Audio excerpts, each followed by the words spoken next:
Ibinunyag mismo ni Congressman Leandro Legarda Leviste na personal umanong ibinigay sa kanya ng yumaong DPWH Undersecretary Catalina Cabral ang mga file na naglalaman ng listahan ng mga proponents ng DPWH insertions sa buong bansa.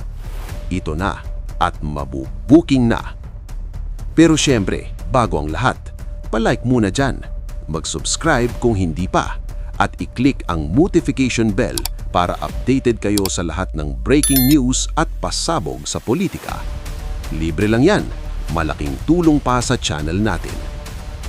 Ibinunyag mismo ni Congressman Leandro Legarda Leviste na personal umanong ibinigay sa kanya ng yumaong DPWH Undersecretary Catalina Cabral ang mga file na naglalaman ng listahan ng mga proponents ng DPWH insertions sa buong bansa. At take note ha, mga kababayan, hindi raw ito basta-basta lang ibinigay. Ayon kay Leviste, Setyembre 4 nang iabot sa kanya ang mga dokumento matapos umanong tawagan ni DPWH Secretary Vince Dizon si Yusek Cabral at sabihing ilabas ang mga ito para sa transparency. Ibig sabihin, mga kababayan, may basbas umano ng kalihim at malinaw ang layunin. Linawin kung sino-sino ang nasa likod ng mga insertion. Pero ayon kay Kong Leviste, handa siyang maglabas ng dokumento pero may kondisyon.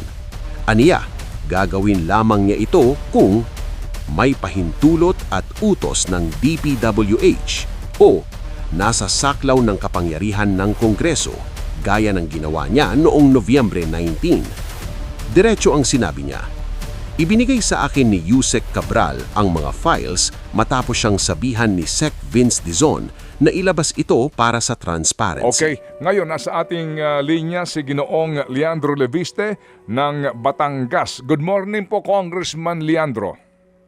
Magandang umaga po, sir. Opo, kasama ko po si Chacha Gaucha. Good morning po, Congressman. Kayo nga po yung nagsalita at nag-post din sa inyong Facebook account na meron po kayong mga dokumento na galing mismo dito sa yumaong si DPWH Undersecretary Maria Catalina Cabral. Sir, para lang din po mas malinaw, ito po ba mga dokumento na ito, soft copy or hard copy po ba itong mga ito? Soft copy po. At ito po ay actually na-discuss natin last time I was on your show tungkol sa mga budget insertions ng mga kumpanya na may connection si Congressman Edwin Garjola. At ang files na ito ay ibinigay sa akin ni Yusek Cabral noong September 4 with the approval of Secretary Vince Dizon. Oo, parang ang nangyari po ba dito ay sa inyo daw po ipinapabigay, iniutos si Sec Vince Dizon na sa inyo ibinigay dahil ano daw pong dahilan? Magandang tanong po. Ako po ay nagsusulat sa DPWH nung June pa para sa mga files ng mga congressional budget allocations. At nag-meet po ako sa office ni Yusek Cabral nung June 11. Tapos August 11 nag-follow up ako. Tapos nung may change of leadership sa DPWH, naisip ko baka pag mawala si Yusek Cabral, mawawala din ang kanyang files. Kaya nag-set ako ng meeting through Director Alex Bote, September 4. At nung nandun ako, tinawagan ni Yusek Cabral si Sec Vince kung okay na i-release ang mga files na ito. At sabi ni Sec Vince, dahil ang kanilang push ay para sa transparency, pwedeng ibigay kay Leandro at ang aking understanding, isa sa publiko nga ang mga files ng DPWH para maunawaan ng taong bayan ano talaga yung nangyayari sa mga projects that are funded in the 2025 and other budgets. Oo, para lang po malinaw, yung sinasabi nyo na mawawala sa opisina ng DPWH, tama po? Kasi ang nangyari nga, ayon sa ICI nung nakausap ko sila November 18, ay nung bumisita sila in early September sa office ni Yusek Cabral, wala na ang kanyang computer at naka-cordon off ang kanyang opisina. At ang sinabi din nila, hindi binigay sa kanila ang mga internal files ni Yusek Cabral. Sir, meron pa po bang ibang pinagbigyan bukod po sa inyo, itong si Yusek Cabral, nung po kayo ay physically na nagkita at iniabot po itong mga files na ito, naitanong niyo po ba kung meron pa siyang ibang napagbigyan?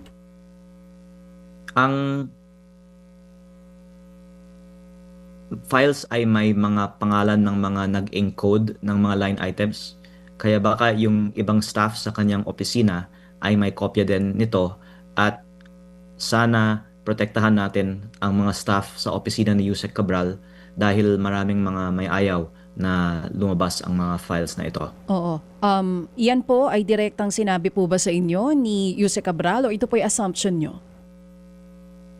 I'm saying based on the file, may mga pangalan ng kanyang mga staff. At actually, nakuha ko po ito as soft copy from her staff. Kaya kung saang computer pinanggalingan ang files na ito, may kopya. At baka ang iba din sa mga computer sa kanyang opisina ay may kopya din. Oo. Sir, balikan ko lang nung time po na iniabot po itong mga dokumentong ito na soft copy nga. Si Yusek Cabral lang po ba ang nandoon o may mga kasama po siya, at ilan po yung kasama niya kung meron man? I set the meeting through Director Alex Bote kasi si Yusek Cabral ay parang nag-courtesy resignation na noong September 4. At nandoon po ang kanyang mga staff, at kaya ko po sinasabi na sa tingin ko may iba din na mga may kopya nito kasi yung ang staff naman niya ang nag-ooperate ng kanyang computer. Sir, how many staff yung kasama po ni Yusek Cabral that time, and what was the exact date again, sir? At pwede po ba naming malaman kung saan kayo eksaktong nagkita at anong oras po ito? Opo. Yung file na nakuha ko ay may timestamp parang 6:04 PM September 4, at baka mga a few that afternoon ako dumating sa kanyang opisina kasi initially pumunta ako sa opisina ni Director Alex Bote sa DPWH Central Office, and then katabi noon yung office ni Yusek Cabral. What date po again, sir? Ito pong pagdalaw po ninyo dito sa DPWH nung time na nakuha niyo po yung soft copy? September 4. September 4, oo. So, through Sec Bote, doon po kayo mismo sa loob ng opisina nitong Secretary Bote na binabanggit ninyo? Director Bote. Yes po, And, sir.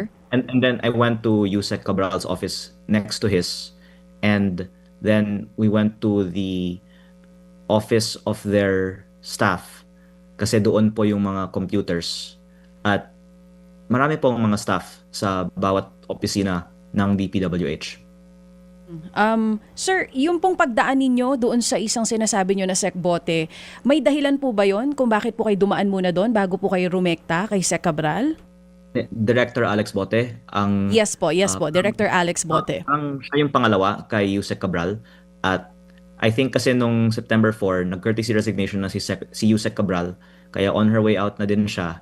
Hanggang ngayon si Director Alex Bote ay nasa DPWH pa, at I'm sorry to put this attention, but maganda kung protektahan natin si Director Alex Bote, at kung may investigasyon man, sana lumabas mula sa kanya ang katotohanan tungkol sa DPWH budget. Oo. Sir, puntahan natin ito pong laman mismo ng mga dokumento na hawak ninyo. Ano exactly po ang laman nito?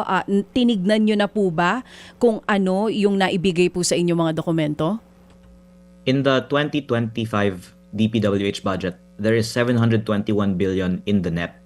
Of that, there is 401 billion that is allocable to the district congressman, and 320 billion that is outside of the allocable. At bawat isa sa mga proyektong ito ay may mga notes sa Excel spreadsheet na ito.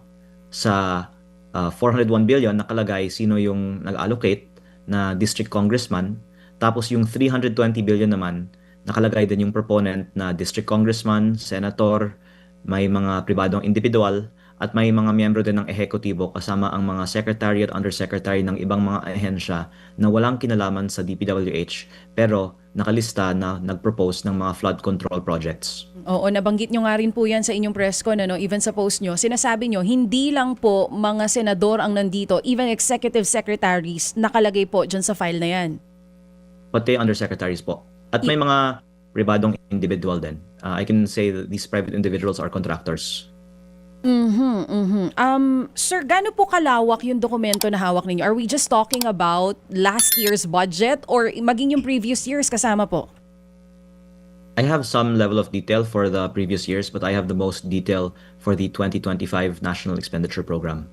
Okay. Pero meron din po akong ibang source para sa BICAM insertions din sa 2025 budget.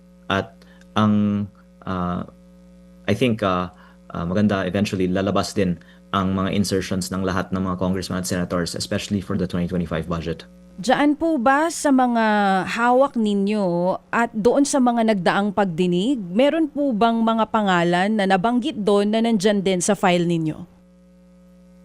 Opo, sabi ko nga na halos lahat ay nasa 2025 file at kahit yung mga hindi natin ini-expect na nasa executive ay nandito din sa 2025 file. Congressman, makasingit lang Cha, please. Yung again, yaang pinanggagalingan yan ay galing kay Secretary Cabral na napunta kay Ginoong Dizon, kay Secretary Dizon bago po makarating sa inyo. Bakit pa kinakailangan nyo magpaalam sa kanya kung sakasakali bago yan ilabas? Maganda pong tanong. Una, importante ang file na ito at maganda pag isa publiko, pwedeng opisyal para walang mag-question ng authenticity at may paliwanag din ang DPWH sa laman nito. At sana kompleto din. At kung may mas marami pang files na makalap sila sa opisina ni Yusek Cabral, isabay-sabay na nilang ipakita ang full picture. At pangalawa, dahil si Secretary Vince naman ang nagsabi kay Yusek Cabral sa telepono na pwedeng ibigay ito kay Leandro, ayoko naman na mag-deviate sa usapan namin. Pero my understanding was after it was authorized to be given to me, isa sa publiko din naman ito or at least ibibigay sa ICI at Ombudsman. Kaya pinakita ko na rin siya sa ICI at sa Ombudsman. At pangatlo, just practically speaking, marami pong mga taong nakapangalan dito at ayaw nila na lumabas na may na-propose silang mga proyekto. At kung may mga apektuhan dito, ayoko sana na I'm just acting on my own. Sana at least through DPWH na lang. Okay, sige. So, hindi nyo yan isa sa publiko hanggat walang klarong go signal sa inyo si Secretary Vince Dizon. Magandang tanong po yan at ang post ko po ay I would prefer that DPWH be the one to release it. Okay. So, hindi kayo kung hindi ang DPWH. Bakit? Hindi ko po sinasabi na imposible na Ikaw. isa sa publiko. Pero I think that Secretary Vince has said that may transparency ngayon sa DPWH at naniniwala naman po ako na sincero na gusto nila na baguhin ang dating puro mga secret insertions sa DPWH pero ang isang consideration nga ay maraming mga nandito na ayaw na lumabas ang kanilang mga pangalan. Okay, Congressman, it is a fact, no, that insertions are not illegal per se. No? That's a fact, right? Insertions are not illegal per se, no? Hindi naman siya illegal. And then, yung sinasabi po na mga pag-allocate ng pondo sa particular na proyekto ng isang particular na mambabatas, wala din pong illegal doon. Do you agree sa kanyang pong kaisipan at statement? I agree, and that's why it should be okay to release the files. But I think there's also number one, political or reputational impact. Because ngayon, galit nga ang tao sa korupsyon sa DPWH. At baka may assumption ng taong bayan na kung ikaw ay nag-insert ng isang proyekto na kinabang doon. Pero I agree with you na hindi necessarily the case. Pero number two, marami din kasing mga proponent dito na may connection sa mga contractor na eventually na-award ng mga kontratang ito. Okay, opo. So yung nga po, no? So again, kasi Congressman, we have to be really careful, dito nga po sa usapin na ito kasi nga yung pong pag merong na banggit na pangalan, yung presumption nga po na siya ay nagnakaw na. Pero diyan po sa listahan na hawak ninyo o dokumentong yan, una, yung kanyang authenticity question, talaga bang yan nanggaling mismo kay Yusek Cabral? Pangalawa, how incriminating are itong informasyon na laman ng files na iyan sa isang particular po na mambabatas, cabinet secretary o sinumang opisyal po ng gobyerno sa maaari niyong sabihin na pinaka-incriminating kung meron man? First, I would say 110% these files are authentic because I got them from the Office of Yusek Cabral myself. At I think may mga metadata naman yung mga files na ito kung sino ang author ng file. Ang tanong on how incriminating it can be is may mga proponent dito na mismo ay contractor ng mga proyekto na pinondohan ng mga insertions na ito.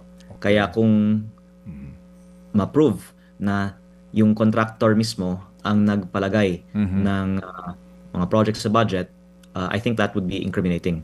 But generally, mga politiko nga ang mga proponent dito at ang mangyayari lang kung lumabas ito ay it will be a lead for further investigation.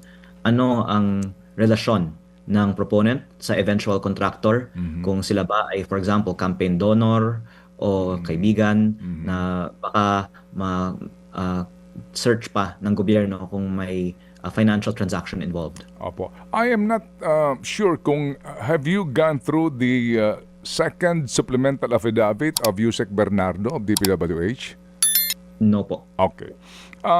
Sir, ano ba format niyan? Sorry po sa paghingi po ng ilang detalye. Kasi ito po, babasahin ko lang po yung portion, I hope you don't mind, Congressman, doon po sa under item number 131, Undersecretary Maria Catalina Cathy E. Cabral.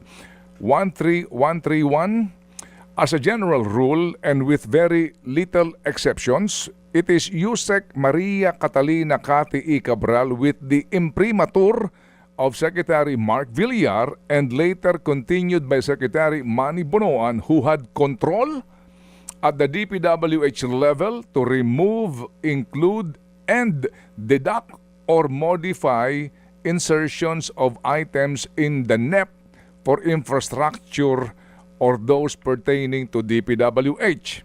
Second, 132.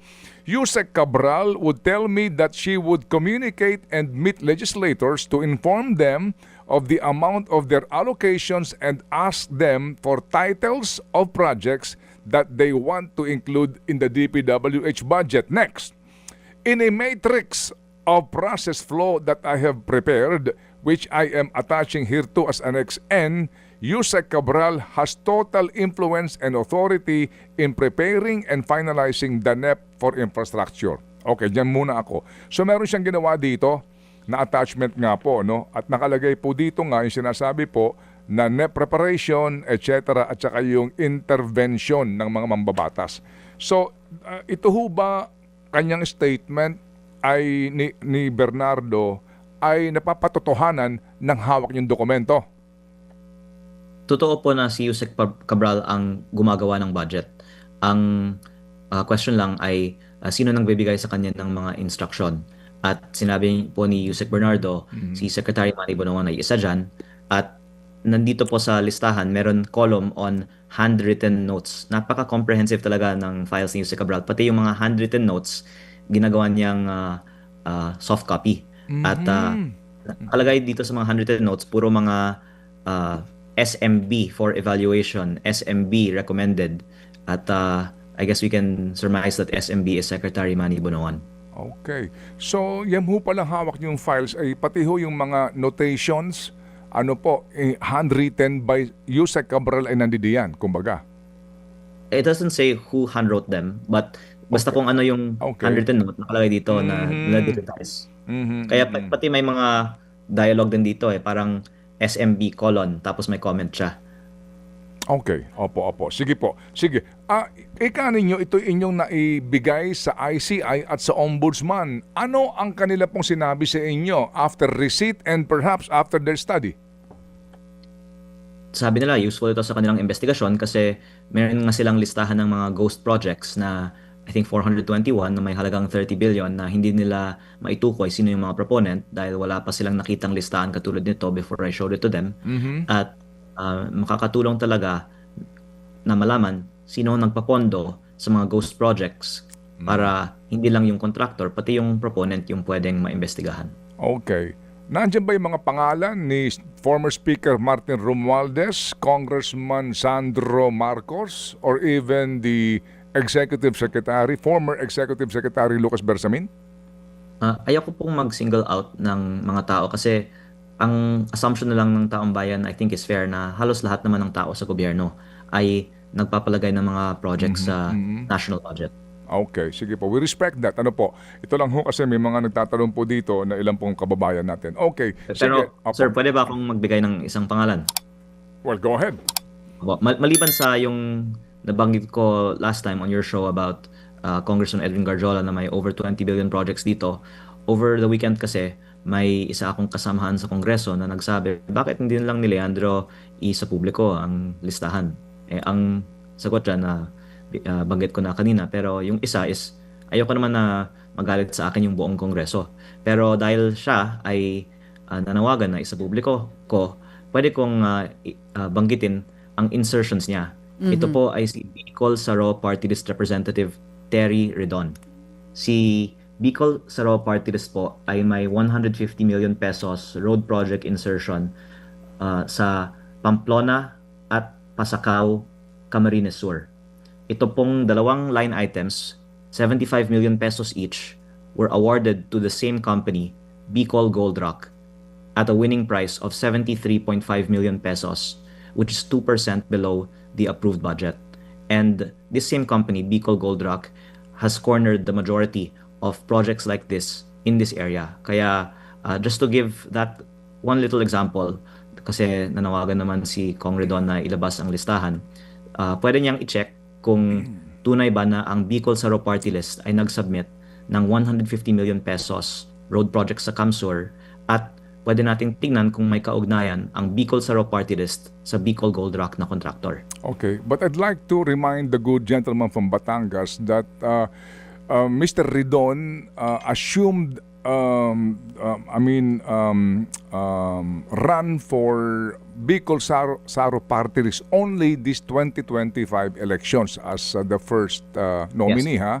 Ito pong sinasabi niyong budget na 2025, ang presumption po dito, binuo ito noong 2024 pa po, no? Ibig sabihin, noong 19th Congress. So, most likely, that time, iba pa po ang kinatawan ng Bicol Saro, just to put it in the right perspective po, Congressman. Yes, sir. At yung mga insertions naman ng party lists ay hindi ng congressman necessarily, pero ng party list. Kaya Okay. ako po, I agree with you, binibigyan din ng perspective. Ito ang insertion ng party list. At Opo. para sa kaalaman ng inyong listeners, bawat party list sa Kongreso ay may 150 million pesos a year Opo. alokasyon sa DPWH budget. At Okay. sinasabi ko lang na ayon sa records, dito sa road projects ng Camsur, ang 2025 insertion ng Bicol Saro Party List na parehong na-award sa isang contractor. At yan ang example ng buong listahan na pwede natin ma-connect the dots ng mga proponents sa mga contractors. Yes, sir. O kaninyo, no? Bicol, ako Bicol, I'm Bicol sorry. Saro. Bicol Saro Party List ang siyang nag-insert nung budget, at ang nakakuha umano ng proyekto ay isang construction company na sabi ni Congressman, i-check daw po yung pong koneksyon ng partido, party list na ito sa construction company. That is the connection ho ng mga dots na binabanggit ni Congressman para ho mas klaro po tayo. Okay, Chap, please. Congressman, Okay. tama po ba yung narinig ko? Lahat ng party list may 150 million insertion? Tama po ba yun? Yan yung basic allocation po, pero syempre may extra on top of that.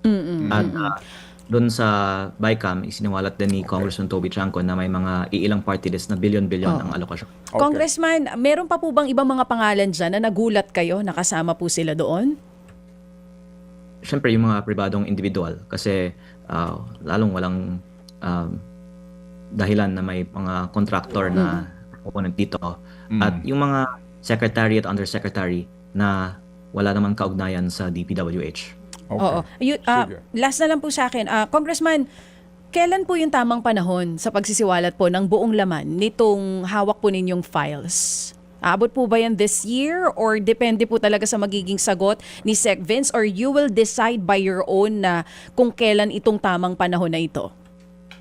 Well, I will await Secretary Vince's response because I'm sure he will respond in some way, and I'm sure it will be very wise because we have to, I guess, weigh if we want to affect so many officials by releasing their insertions, and I think that this is something that will have a lot of bearing on a lot of people, especially in light of the tragedy of last Thursday with Yusek Cabral.